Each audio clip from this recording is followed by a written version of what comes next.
Hello दोस्तों, कैसे हैं आप सब लोग। मैं उम्मीद करता हूं कि आप सब लोग बहुत अच्छे होंगे और स्वस्थ भी होंगे। तो चलिए दोस्तों, आप सभी लोगों का मैं स्वागत करता हूं मेरा यूट्यूब चैनल पे। आज दोस्तों आपको बीच में एक स्टोरी बताने वाले हैं। स्टोरी को शुरू करने से पहले मेरा यूट्यूब चैनल पे आए हुए सभी नए दोस्त को मैं हार्दिक हार्दिक स्वागत करता हूं दोस्तों। और आज का वीडियो मैं उन सभी लोगों को लिए हैं जो लोग अभी तक गुरु को मानना पसंद नहीं करते हैं, गुरु लोगों को मानना नहीं चाहते हैं कि वो अपने आप को इतनी कि मैं अकेला सब कुछ कर सकता हूँ, मेरा कोई अभिभावक की बात सुनने की ज़रूरत नहीं है। शायद उन लोगों के लिए ये कहानी बहुत ही महत्वपूर्ण होगा, बहुत ही फ़ायदादायक होगा। और इस कहानी को मैं एक अलग तौर पे मैं बता रहा हूँ, जो सुनने के बाद शायद आपको थोड़ा महसूस होगा। तो चलिए दोस्तों, अभी तक मेरा चैनल जिन्होंने सब्सक्राइब नहीं किए हैं तो सब्सक्राइब कर लीजिए और एक लाइक भी कर दीजिए। कहानी की तरफ चलते हैं। कहानी इस प्रकार की है। एक राज्य में बहुत सारे बंदर की बसवास थे। इतनी सारे बंदर उस राज्य में बसवास करते थे, तो क्या बताऊं कि लोगों को परेशान करके रखते थे। कभी लोग दोपहर के टाइम खाना बना के रखते, फिर उस खाना के अंदर जा कर के उलट पलट कर देते हैं, कभी यहाँ से वहाँ, वहाँ से यहाँ कर देते हैं। लोग परेशान हैं, बंदर की उत्पात से लोग परेशान हैं।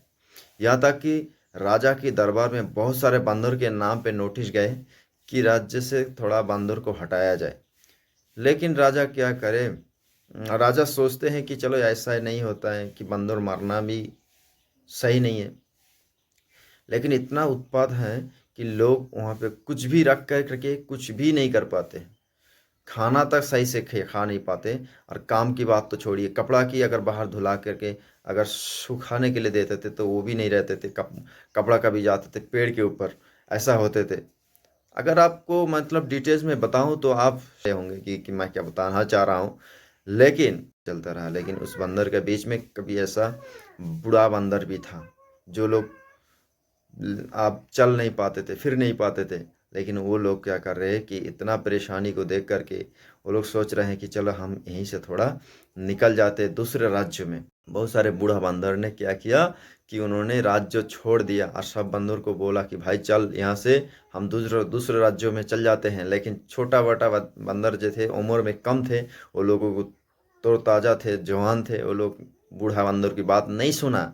उन्होंने इस राज्य में रह गया। और क्या हुआ कि बूढ़ा बंदर लोग वो क्या गया, इस राज्यों को छोड़ करके दूसरे राज्यों में चला गया।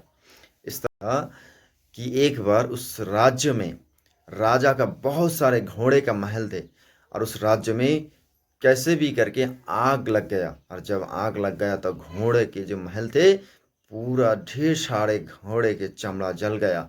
और घोड़े का चमड़ा जब जला तो राजा ने बहुत परेशान होगा कि मेरा घोड़े को बचाना होगा।